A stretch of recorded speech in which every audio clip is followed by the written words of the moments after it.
O número de ocorrências violentas com mortes múltiplas subiu 86% no Rio de Janeiro durante o período de intervenção federal. Ou seja, entre fevereiro e julho deste ano, segundo pesquisa do Observatório da Intervenção do Centro de Estudos de Segurança e Cidadania da Universidade Cândido Mendes, ele nos passou esse número. Para avaliar esta pesquisa, esse estudo, a gente vai receber então a advogada e membro do Instituto Cidade Segura, Cristina Villanova, e o ex-comandante-geral da Brigada Militar, Coronel Paulo Roberto Mendes. Boa noite, sejam bem-vindos. Boa noite, muito obrigada. Bom, como vocês analisam esse recorte feito na Universidade Cândido Mendes sobre a intervenção federal? Começo com o coronel, depois passo para a Cristina. Bem, primeiro nós estamos falando de uma área contaminada pela criminalidade, né? Desde quase sempre, né? Então me parece assim meio óbvio que quando há uma intervenção maior de policiais, ainda que militares, né, das Forças Armadas, é óbvio que isso aí, aqueles delinquentes que estão lá não vão aceitar pacificamente aquele tipo de ação. Vai haver reação. Então me parece que é normal, entre aspas, né, evidentemente, um enfrentamento maior e, por via de consequência, as consequências aí desses embates aí armados, né, que aquilo é uma guerra civil, né, como a gente via na televisão seguidamente na Síria e outros lugares aí. Então não me surpreende esse tipo de coisa, né? Se a gente for trazer para outras áreas contaminadas, propriamente até aqui no próprio estado do Rio Grande do Sul, quando há uma intervenção maior de policiais, ou seja, a lei chegando para combater aqueles atos criminosos, evidentemente que vai haver enfrentamento e, por óbvio, vai haver um número maior de baixas, né, entre os dois lados. Porque se é verdade que tem um lado aí que morre, né, também é verdade que do outro lado também tem se visto aí muitos policiais militares morrendo em razão desse combate diuturno, né, e que acontece todo dia. Bom, agora vamos para outra perspectiva. Cristina Villanova, como é que tu interpreta esse recorte? Sobre a minha perspectiva, todas as vidas importam. E eu queria adendar um pouco essa dado que tu trouxeste, que aumentaram a quantidade, mais de 80% da quantidade de chacinas, elas aumentaram no Rio de Janeiro. Mas a quantidade de pessoas mortas nessas chacinas, que são de 3 ou mais pessoas, aumentou 128%. Houve um aumento de 39% na quantidade de intervenções policiais ou da intervenção nas comunidades do Rio de Janeiro. E houve um aumento muito maior de pessoas. Isso não significa efetivamente uma produtividade. Para tu teres uma ideia, que no mesmo período de 5 meses, no ano passado, antes da intervenção policial, foram realizadas menos intervenções e houve uma apreensão de em torno de 145 fuzis, submetralhadoras, ou seja, armas de alto calibre. Nesse período da intervenção, com uma quantidade em torno de 36% ou 39%, agora não estou bem segura, no percentual do aumento da quantidade de intervenções que aconteceram nas comunidades do Rio de Janeiro, foram apreendidos menos armas de maior potencial ofensivo. Você vê que uma maior atuação, houve uma menor, vamos dizer assim, produtividade. Isso está nos parecendo que essas intervenções elas têm sido só pelo uso da força e que não têm atuado de uma forma mais investigativa, com inteligência policial propriamente dita, né? Teve uma redução de 39% na quantidade de armas de alto poder ofensivo apreendidos nesse período no Rio de Janeiro. Bom, aqui a gente tem duas perspectivas, parece que o coronel discorda de alguma coisa. Claro, duas coisas, não podia deixar batido, né? Primeiro, né, colocando que eu acho que há uma diferenciação, sim, entre mortos bandidos e mortos policiais. Os mortos policiais estão representando o Estado, a sociedade de bem. Então, não posso colocar na mesma balança ali policiais com bandidos. Segundo aspecto, essa questão do número de armas ser menor ou maior, me parece que também isso aí não tem muita relevância. O fato é que existem armas, e armas de grande porte ofensivo.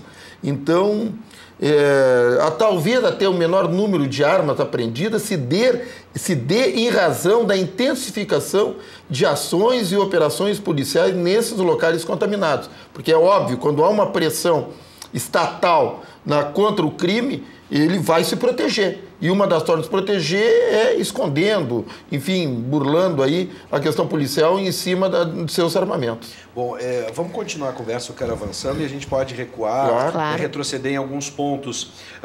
Um dos diagnósticos do estudo feito pela Universidade Cândido Mendes é que o comando da intervenção investe muito em operações militares e pouco em inteligência. Vocês concordam com essa afirmativa? E agora há pouco a Cristina falou em produtividade. A questão agora seria essa, será, na perspectiva de cada um, se poderia ser feito de uma forma diferente, melhor, os resultados poderiam ser melhores? Veja bem, nos últimos 10 anos houve uma mudança acerca da dinâmica da violência no estado do Rio de Janeiro. Houve uma interiorização da criminalidade violenta, houve uma expansão das milícias para a Baixada Fluminense, houve a ruptura, inclusive, de algumas facções criminosas, principalmente o primeiro comando da capital com o Comando Vermelho, o que fez uma mudança no próprio tráfico de armas no estado do Rio de Janeiro. Você veja bem, se a gente conseguisse efetivamente fazer uma integração entre a Polícia Civil, a Polícia Militar, o Ministério Público, o sistema judiciário e o sistema prisional para uma investigação não só da autoria, mas da dinâmica dessa criminalidade, a gente poderia ser muito mais efetivo no enfrentamento dessa criminalidade violenta, identificando esse modo de operação, identificando as lideranças e aí podendo fazer uma prisão, porque eu continuo achando, nem todas as pessoas que morrem, vamos dizer assim, e que eu acho que ainda o papel do Estado é prender e fazer com que se cumpra a legislação, no sentido que as pessoas respondam de acordo com a legislação vigente pelos crimes que cometeram, mas muitas crianças, quem vai se esquecer daquele menino que acabou morrendo, perguntando para a mãe se o policial não tinha visto que ele estava com o uniforme da escola, né? Como é que você diz para uma mãe dizendo que isso pode ser uma consequência de uma intervenção do Estado, uma representação da força do Estado e que acaba ceifando a vida de vários jovens que não têm envolvimento com situações de violência e criminalidade. Muito embora eu continue dizendo, todas as vidas importam, inclusive a dos policiais. Coronel, na sua experiência, algo poderia ser feito diferente, especialmente no quesito inteligência? Falta um pouco de trabalho de inteligência? Pois, sabe que tem coisas que me incomodam, né? Um pouco, né? Quando se fala em integração, inteligência, né? Parece que não existe, parece que a polícia é uma polícia burra, que ela não estou falando em relação ao seu comentário, estou falando em relação ao que se fala muito pela imprensa, né? Sim. E é óbvio que qualquer ação policial, por mais elementar que ela seja, ela tem um processo de inteligência por trás, é óbvio isso, né? Então, agora nós temos que compreender que numa área contaminada, numa área conflagrada, tudo não é fácil, tudo é complexo, tudo é difícil. Parece simples assim, bom, vamos fazer um processo de inteligência e verificar as lideranças e prender essas lideranças. Ora, vejam bem, essas lideranças que existem lá e as sublideranças que são decorrentes desse processo de comando, elas muitas vezes têm o apoio da própria comunidade, porque elas, de alguma forma, elas protegem aquela comunidade daquilo que o Estado se omite. É com gás, é com remédio, é com a televisão, enfim, uma série de componentes. Então, ela é muito difícil haver uma ação dessa questão. Com relação às mortes, evidentemente que em lugares conflagrados, para não dizer em lugar de guerra, né, vai morrer pessoas que jamais poderiam morrer, né? Mas é uma questão de vida ou morte. O policial, ele está ali, assim como os bandidos, primeiro defendendo a própria vida, né? E aí tudo pode acontecer e tudo ocorre.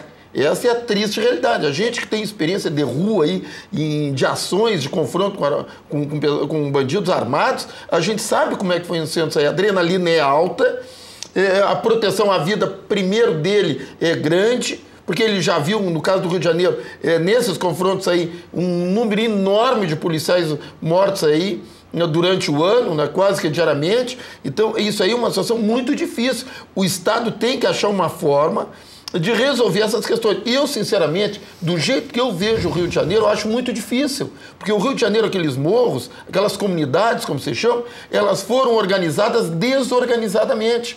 E nós não estamos falando de poucas pessoas. Tem comunidades lá, como falar, com mais de 100 mil pessoas. Isso é uma cidade com infraestrutura toda desorganizada. Tem várias. Então, é uma questão muito complicada. Isso não vai ser resolvido em curto espaço de tempo. Agora, o Estado vai ter que enfrentar essa situação de uma forma ou de outra, porque não é possível que se conviva com esse tipo de coisa. Porque isso não é bom para ninguém. Sim. Acho que nem para os bandidos deve ser bom. Deixa eu fazer alguns comentários aqui. Primeiro, que você pode participar da nossa conversa, 99588-2374, para você participar, né, enviando perguntas, comentários para esse nosso debate, pelo WhatsApp, apenas mensagem de texto. Outra, eu acredito que não foi isso que o coronel quis dizer, acredito, coronel, mas esses números, por exemplo, quando eu falei sobre inteligência aqui, não é uma observação nossa, pelo menos do Conexão RS, e sim do estudo da Universidade Cândido Mendes. Né?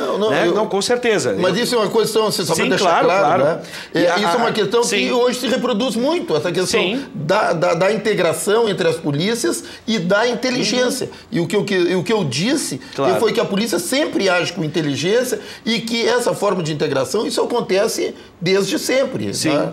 Agora fica aqui a questão, por exemplo, a gente indagar nesse estudo o que é considerado inteligência, uma ação de inteligência, para que eles possam... A ação de inteligência é óbvio, uma ação de retaguarda. Sim. É uma ação de aprofundamento. Quer dizer, uma investigação, tentando se identificar o elemento adverso. É basicamente, assim, sucintamente, essa ação de inteligência.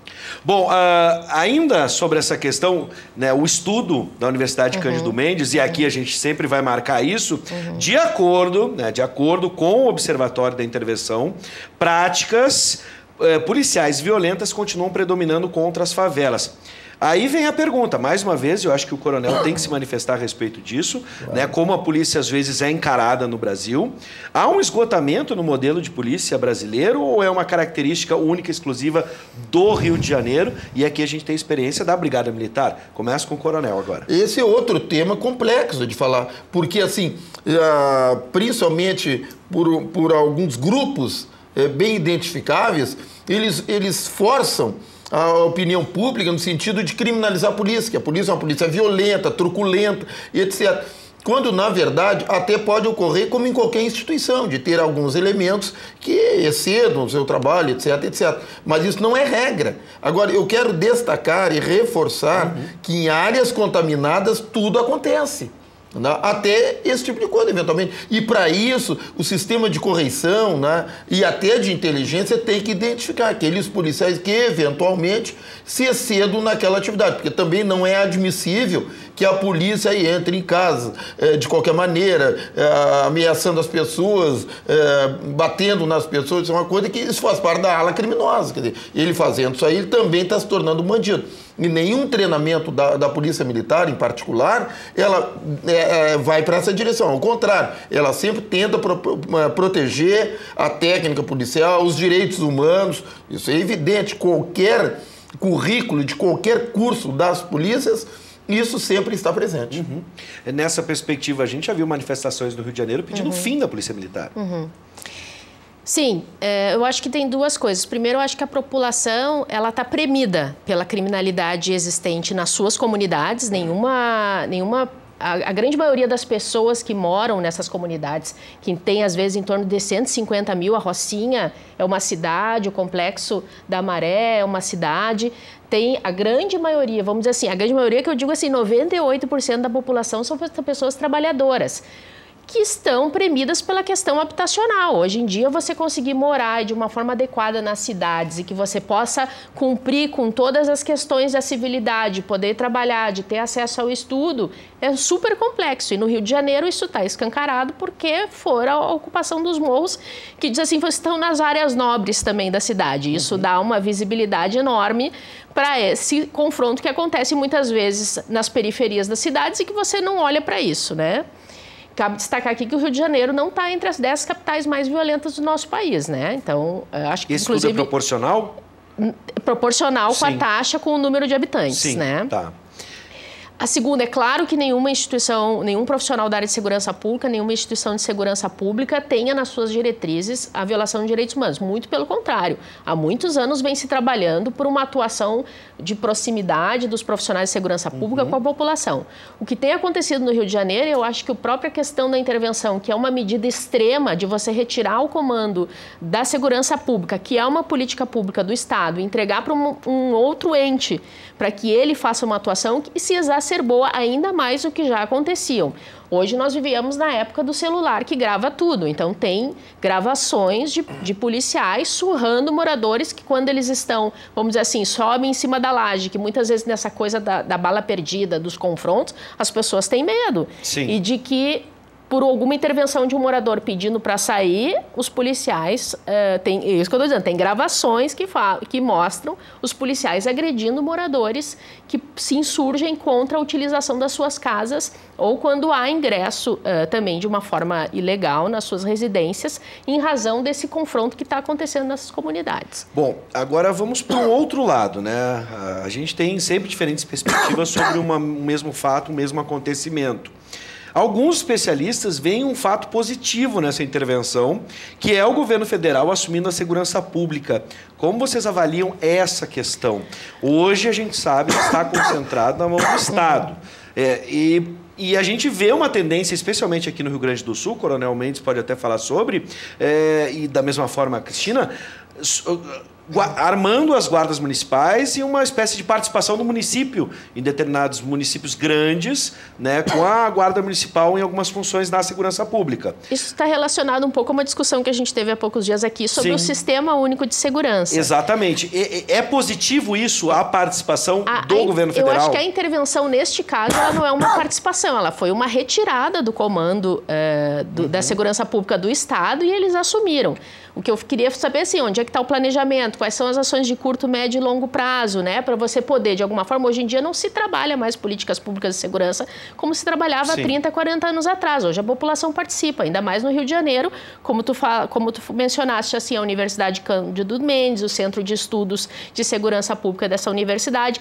Esse Observatório da Intervenção reúne uma série de organizações não governamentais que atuam no campo da segurança pública e na mobilização social para discutir o tema e para cobrar, inclusive, a participação das pessoas nas políticas de segurança, notadamente porque a gente não ouviu absolutamente nada sobre as ações de prevenção à violência, aquelas que implantadas hoje, daqui a 10, 20 anos, vão impedir que existam fatores de risco. Por exemplo, se a participação do Estado, do governo federal, fosse na construção, como a gente demanda aqui, de presídios federais. Financiamento. Sim. Né? Onde está a questão do financiamento?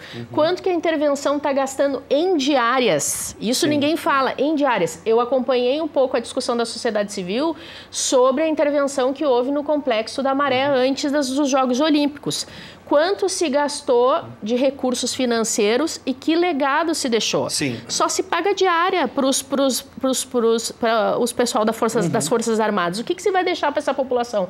Por que não se pega esse recurso para fazer uma intervenção verdadeira? Sim. Urbanismo, escola, aquilo que o secretário Beltrame, nos 10 anos que ele foi secretário de Segurança do Rio de Janeiro, dizia: eu garanto a segurança nas comunidades, agora é necessário que venha a saúde, a educação, né, o urbanismo. Isso está relacionado, por exemplo, alinhado com a participação que a gente teve do Fernando, né? A gente colocou na tela a participação do Fernando, que mandou, o Fernando de Porto Alegre, tem a participação dele, o Fernando Guimarães. Obrigado pela participação, Fernando. Coronel, nesse caso, então, é positiva a participação do governo federal? E a pergunta, vou refinar ela. Esse tipo de participação? Bom, eu até, no programa anterior, eu manifestei sobre essas questões aí do SUS, PI, enfim, né? Eu acho que esse tipo de intervenção eu não concordaria, porque eu acho que isso é próprio da atividade do Estado, e concordando com ela. O Estado ele tem que ser responsável por isso, ele conhece o assunto, etc. e tal. Entendo que o governo federal tem sim que dar estruturas, apoio, né? Para isso aí, como? Que tipo de... Por exemplo, primeiro, presídios. Por exemplo, aqui no estado hoje o déficit é grande, em todo o Brasil enorme, não se tem controle praticamente nenhum do sistema penitenciário, isso é problemático. Então, eu acho que, neste ponto, o governo federal poderia ajudar os estados. Concordo com ela totalmente, mas aqui no Rio Grande do Sul nós temos uma força nacional. Olha o que se gasta com a força nacional. Quer dizer, com esse dinheiro, se trouxesse para pagamento de hora extras, por exemplo, para os policiais, eu tenho consciência que duplicaria, no mínimo, este efetivo com maior resultado.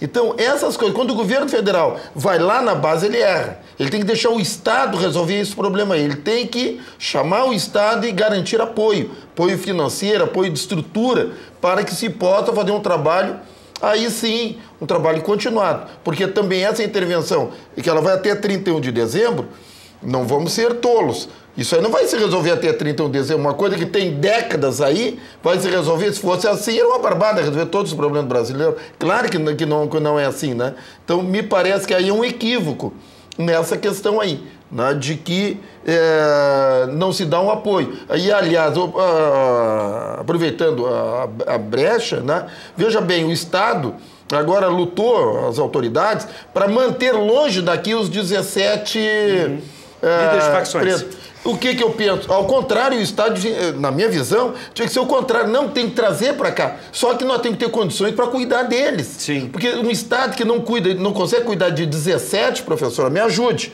Como é que ele vai cuidar de uma massa carcerária de mais de 30 mil? Quer dizer, não tem coerência, entendeu? E acho que para o Estado é ruim isso aí, porque desprestigia o próprio Estado. Sim. Bom, eu quero aqui agradecer a participação do Coronel Mendes, sempre nos atende, seja sempre bem-vindo, Coronel. Poxa. A discussão, quanto à intervenção militar, parece que vai até 31 de dezembro, mas a gente vai continuar discutindo a segurança pública aqui, que parece ser um dos principais problemas, e a gente vai ver, chama atenção mais uma vez, 2018 é ano eleitoral, aqui no Estado e para a presidência do país. Vamos ficar atentos, tenho certeza que essa vai ser uma das principais pautas dos candidatos. Eu posso só fazer uma... Cristina, por favor, da mesma forma agradeço, doutora Cristina. Ficamos falando da intervenção e da segurança pública no Rio de Janeiro, como eu falei, não é uma das 10 capitais mais violentas do nosso país. Qual a discussão que se faz com relação à questão moral do Estado do Rio de Janeiro? 2 ex-governadores presos, o presidente da Assembleia Legislativa preso, Tribunal de Contas do Estado preso. A gente acha mesmo que o problema do Rio de Janeiro está na segurança pública? Doutora Cristina, vamos fazer o seguinte, um exercício para quem não viu. Claro que é ficção, e a gente sabe que o que é ficção tem exagero, tem fantasia, mas assista a Tropa de Elite. Né? A gente viu isso sendo cantado em verso e prosa muito antes de acontecer. Tropa de Elite 1 e 2. É impressionante como a arte, nesse caso, né, representou a vida muito antes do que os telejornais. Porque a condenação de governador aconteceu primeiro no filme, depois aconteceu na realidade. Mas, enfim, geralmente é o contrário, as coisas acontecem na realidade e viram filme. Esse é o problema de sempre ficar tratando a segurança pública não como uma política pública, né? Que tem que respeitar uma série de questões. E sim como um caso que, para midiático, onde você vai tentar fazer uma intervenção de força, onde você vai fazer muito barulho, mas necessariamente não vai entregar um resultado para a população. Isso sim é muito grave. Ó, vou dar um spoiler, eu não deveria. O spoiler é quando a gente conta o final do filme, alguma coisa, né? Para quem não viu. Mas o final diz um pouco isso. O que o Capitão Nascimento fala no final do último filme é um pouco isso. Não adianta só a polícia entrar lá. Ele fala um pouco sobre o papel do Estado. Tem um documentário bem interessante que eu recomendo, que é Autos de Resistência, que eu acho que está no Cine Bancários aqui em Porto Alegre, que eu acho que é bem interessante das pessoas poder vivenciar um pouco a realidade do que acontece. Várias dicas para você estudar o tema aí, tá bom? Coronel Mendes, mais uma vez, doutora Cristina, da mesma forma. Sejam sempre bem-vindos.